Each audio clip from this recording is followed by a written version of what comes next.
This is Irvine in Ayrshire, the royal and ancient borough that's pulled itself up by its bootlaces over the past 5 years, bringing not only prosperity to itself, but the prospect of even greater prosperity to the surrounding area.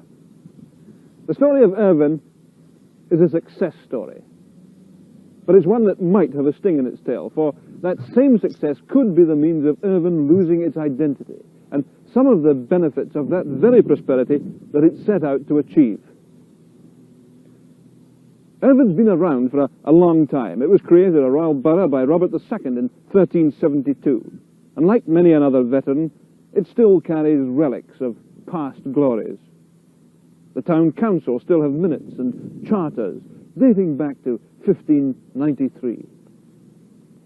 It's easy to throw aside the ideas of tradition and history as meaning little today, but it was those two things that enabled Irvine to grow and mature over the centuries, building up a close-knit community feeling that helped it overcome the changes of fortune caused by its comparative isolation on the west coast of Scotland. And no doubt it was exactly the same feeling of community pride that prompted the Borough Council to action in 1958. In 1958, the council were faced with a situation where the Royal Ordnance factory was closing down. The government had decided that the factory was no longer useful to them, and they had decided to progressively run down and finally close the plant. Added to this, there was the rundown in some of the more traditional industries in the district, and the town in general was faced with a situation where between 600 and 700 people were going to lose their employment, and there was nothing virtually to take its place. Naturally enough, the council were extremely worried by this situation, and in exploring all the angles that we could do to provide alternative employment, we gradually came to the conclusion that if we could purchase the present Royal Ordnance factory and convert it into an industrial estate, we could go some way to restoring the balance of employment in the town. On doing this, we set about attracting industry to the industrial estate.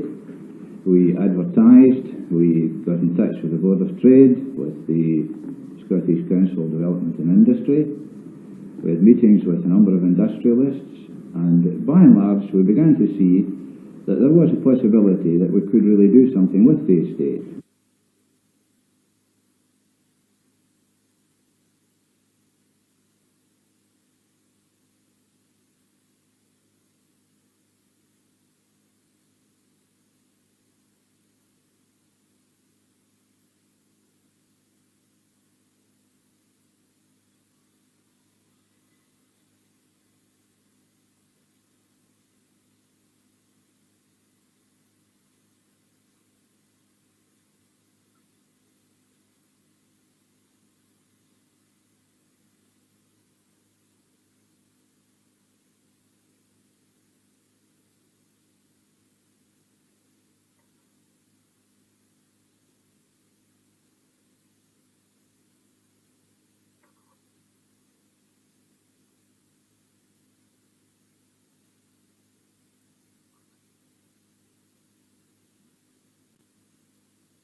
One of the problems we saw emerge fairly quickly was that we didn't have enough skilled labour locally to sustain the expansion of the type of industry that we wanted. And I think this is where the overspill agreement has been so valuable to us. We've been able to bring in skilled labour from Glasgow to assist these industries, and in turn to train our own people here who were unskilled.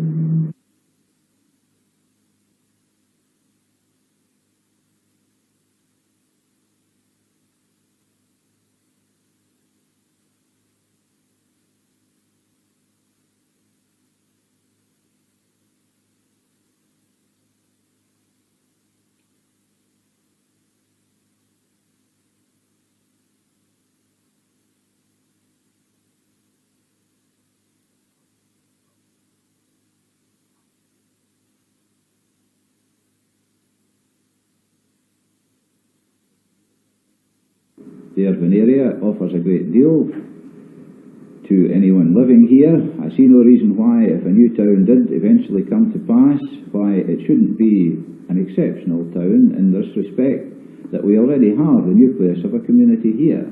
And I see no reason why a very considerable increase in population can't be absorbed into the community without feeling that they are outsiders or newcomers.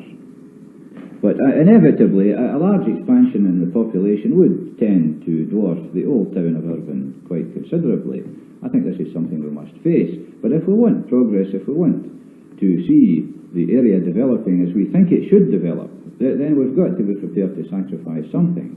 And if it means some submerging of Irvine's personality for the greater good, then I think we must face this and accept it. But after all, we're considering not only Irvine here, we're considering Ayrshire and Scotland in general. And I think that if we want to move into a better era than we've been in, then I think we must accept these things. You can't make an omelette without breaking eggs. So I think that if the result is justified by better towns, better facilities for everyone, then I don't think anyone has lost very much. The remains of the Royal Ordnance factory are now part of Irvine's past. And these new factory buildings behind me here are its present. But whatever decision is taken about the future development of this area, it looks as though Irvine is bound to lose out somehow. If it retains its borough status and remains outside any development, then it will also lose many of the benefits of trade and commerce that are bound to build up in any new town. If it's included in the development area, then it's in danger of losing its community spirit and its character and becoming a sort of picturesque but anachronistic suburb somewhere on the fringe, whilst the council, who after all made the whole thing possible, will lose most of their authority to an impersonal development corporation. It's an ironic situation, perhaps, but in terms of progress, perhaps also an inevitable one. Although somehow I just can't see 700 years of history ending with a rubber stamp.